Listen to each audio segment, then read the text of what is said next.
Alô, meus queridos e estimados amigos, aquele bom dia hiper mega especial. Esse é o canal Rumo ao Nada, seu canal de notícias e entretenimento. Gente, vai chegando, vai se inscrevendo, vai dando aquele like no canal. Pois é, amigos, olha uma matéria que está no jornal Folha de São Paulo. Libertação de José Dirceu aprofunda divisões entre ministros do Supremo Tribunal Federal. A decisão da segunda turma de soltar condenados em segunda instância, como o ex-ministro José Dirceu, aprofundou, gente, ainda mais as divisões entre ministros do Supremo Tribunal Federal e as críticas que fazem entre si, e serviu para reabrir o debate sobre a execução provisória da pena, antes de esgotados todos os recursos. Gente, eu sempre fui a favor de prisão em segunda instância, porque eu acho que se você ficar procrastinando prisão, vai indo e os anos vai passando e a pessoa não vai preso nunca, ou seja, não paga pelos os seus erros, digamos assim. Nessa última quarta-feira, dia 27, dia seguinte à votação por 3-1, que determinou a soltura de Dirceu e de um ex-assessor do PP, ou seja, Partido Progressista, João Cláudio Genu, ministros, porém, empenharam-se em afirmar que a Corte Suprema Brasileira trabalha em clima de normalidade. Questionado, Gilmar Mendes afirmou que as solturas não constituíram nenhuma novidade. Estamos caminhando bem, o Supremo voltando a ser Supremo, disse ao enumerar uma série de decisões recentes nas quais o relator da Lava Jato, Edson Fachin, foi voto vencido. Gente, aqui a questão é normal os ministros do Supremo se divergir? Uma corte é normal.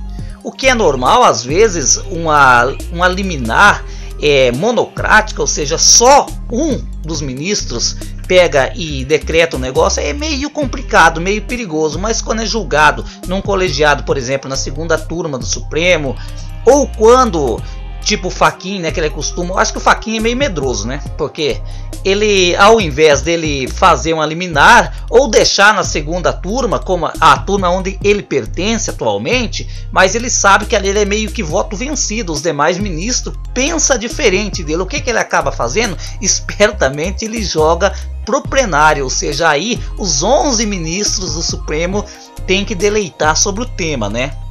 Olha, continuando o que o Gilmar Mendes diz: acho que tivemos boas decisões no plenário, acho que a gente está voltando para um plano de maior institucionalidade. A decisão recente sobre a questão das conduções coercitivas, acho que coloca bem claro qual é o padrão do Estado de Direito que deve presidir o país, afirmou. O plenário proibiu conduções coercitivas para interrogatórios de investigados, prática que foi comum na Lava Jato. Na votação por 6-5, Fachin integrou o grupo minoritário. Gente, ali pelo que eu entendi dos ministros, não é que seja tão ilegal a condução coercitiva. O problema ali que estava virando espetáculo televisionado, ou seja, vazava-se para a imprensa que ia prender algumas pessoas e daí armava aquele circo todo para a pessoa, digamos assim, e depor debaixo de vara, como o próprio ministro do Supremo, Gilmar Mendes, um dia referiu-se dessa maneira. Voltando ao que o ministro disse. Lembrando, gente, essa matéria não é eu que estou falando. Se vocês for me criticar, critica a Folha de São Paulo. Tivemos uma discussão muito relevante no que diz respeito ao caso Gleice e Paulo Bernardo, que foram absolvidos na segunda turma. Acho que também aqui o tribunal afirmou o que é o significado das delações, que seriam insuficientes para condenar, continuou Gilmar Mendes. Hoje no Brasil, gente, infelizmente, a imprensa joga a matéria, vaza alguma informação, aí todo mundo é lixo, cara, todo mundo não presta. Por exemplo, se jogar alguma coisa sobre mim, rumo ao nada na imprensa, quase que instantaneamente a população inteira me condena antes que prove o contrário, ou antes que eu prove a minha liberdade não, a minha inocência. Isso é preciso ser revisto no Brasil. Infelizmente, gente, a gente não pode usar esse termo. Por exemplo, eu sou contra a delação premiada, que eu acho que a polícia tem que usar-se de inteligência, não ficar pagando ou tirando pena de alguém. O que adianta eu aliviar a pena de um criminoso para facilitar a entrada de outro? Tem que existir, a polícia tem que ser inteligência, polícia civil, polícia federal, fazer, digamos assim, investigações profundas, não ficar fazendo esse tipo de coisa.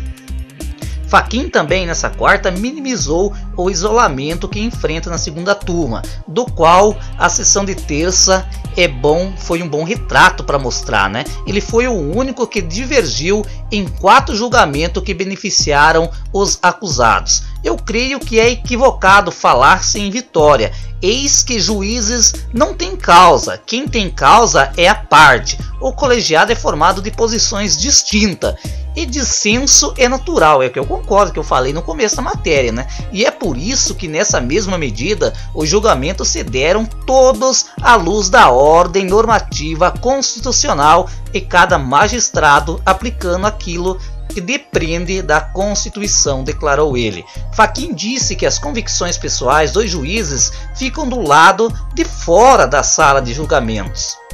É isso que me dá a paz na alma para fazer os julgamentos como entendo que devem ser, à luz dessa que é a ideologia única que orienta o magistrado, que é a ideologia constitucional.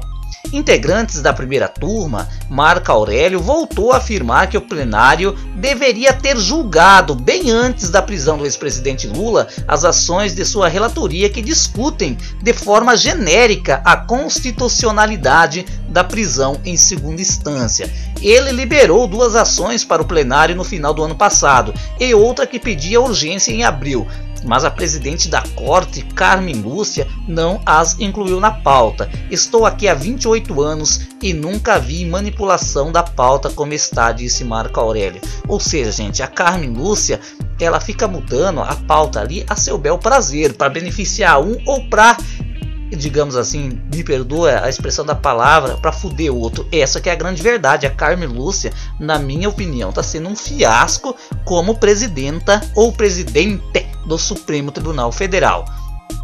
No STF é visto como muito provável que a maioria da segunda turma teria soltado Lula na terça-feira e tivesse analisado o pedido de sua defesa que tramita na corte, mas o relator da petição de Lula, o ministro Fachin, decidiu remeter o caso ao plenário composto pelos 11 ministros.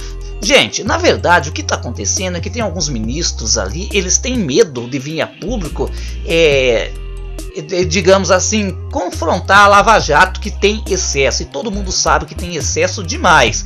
Tem coisas muito boas sendo feitas, mas o excesso também ali é escancarado para qualquer um ver, né? Agora, aí tem uns ali que tem medo de contrariar, porque falar mal da Lava Jato hoje no Brasil é crime. Aí se alguém falar mal do Moro no Brasil, tá condenado, vai para fogueira da Inquisição. Ou seja, mas só que ali dentro do próprio Supremo, ou seja, que a corte é a instância mais alta da justiça, os ministros já estão mudando esse conceito. Vocês estão vendo que muitos ali nem devia ter sido solto, mas para afrontar o próprio Moro eles estão fazendo isso. Estão dizendo, querendo passar uma mensagem subliminar para o Moro: olha, fica na tua. Aqui você está 2 instâncias abaixo da principal instância, ou seja, porque nós temos a primeira instância, que no caso o juiz Sérgio Moro, primeira instância, o Bretas também do Rio de Janeiro, primeira instância, temos os TRFs, que já é segunda instância, e o STJ, que é a terceira instância, e a última instância, que é o Supremo, né? A decisão de Fachin, entendida por colegas e pessoas do mundo jurídico como manobra para fugir do isolamento na turma, é o que dificulta agora a estratégia da defesa do ex-presidente. O pedido só deverá ser liberado para julgamento no plenário em agosto, após o recesso do judiciário, e ali o resultado é incerto, ou seja, a maioria pode seguir o voto do relator, que é o Fachin, né? Na turma, o fundamento das decisões sobre Dirceu e Genu poderia ser aplicável a Lula, preso em Curitiba desde abril. Lembrando, gente, que o Marco Aurélio, que é o ministro do Supremo, ele já falou, ele deu várias, declarações públicas, inclusive, o que eu sou contra, gente. Eu acho que ministro do Supremo, juiz, eles devem calar-se para não ser impedido de julgar uma ação. Que nem no caso do Marco Aurélio, ele veio a público, ele falou assim, ó, a prisão do ex-presidente Lula é inconstitucional. Só que eu acho, se ele pensa assim, ele deveria ter ficado calado, porque se eu fosse um juiz, gente, eu nem esse canal no YouTube eu teria, porque eu teria que ser uma pessoa ilibada, ou seja, para a hora que eu fazer uma liminar, que eu der uma ação, que eu der direito para um, tirar direito de outro, digamos assim, porque um juiz no Brasil é quase que um deus praticamente, eu pelo menos sentiria ser mais confortado para isso, né? A defesa de Lula pede a suspensão dos efeitos da condenação no caso do triplex de Guarujá, com base na plausibilidade recursal. Um dos pontos diz respeito à dosimetria, o tamanho da pena fixada em 12 anos e 1 mês para corrupção e lavagem. Na manhã dessa quarta-feira, ou seja, no dia de ontem, Dirceu foi solto na madrugada, né? Não quis falar à imprensa e limitou-se a palpitar sobre o último jogo do Brasil na fase de grupos da Copa do Mundo da Rússia, 1-0.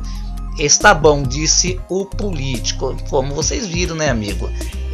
Tá, digamos assim, se desenhando um Supremo mais libertário. O que isso quer dizer, gente? Porque na hora que, digamos assim, que tava só que a justiça, principalmente a primeira instância, em cima do pessoal do PT, era até que confortável para a maioria do Supremo ou até para a segunda Corte da Justiça. Mas só que a hora que essas mesmas investigações começaram, digamos assim, a se avizinhar o PSDB, ou seja, afundou-se politicamente o Aécio Neves, aí você vê o Beto Richa aqui do Paraná se tornou réu já, ou seja, até o próprio Moro já está caindo fora já dessas investigações, porque todo mundo sabe que o Moro tem lado e todo quem acompanha o mundo da política sabe muito bem disso. Infelizmente muitas das pessoas vão me xingar aqui, mas eu não mudo de opinião. Eu sei, cara, eu posso falar com propriedade, porque foi um dos primeiros a aplaudir Moro quando começou tudo, porque eu achei que por ali poderia, digamos assim, mudar-se o rumo da política no Brasil, porque não tinha aquele ditado que quem ia para a cadeia era só pobre. Pois é, mudou-se a realidade, mas infelizmente ele mostrou-se também durante as investigações a maneira com qual ele usa, que eu discordo totalmente da maneira com que ele age, mas tem feito sim grandes trabalhos ao país, mas deveria ter se aprofundado mais, devia continuar e também colocar, se for o caso, os amiguinhos na cadeia. O que tem?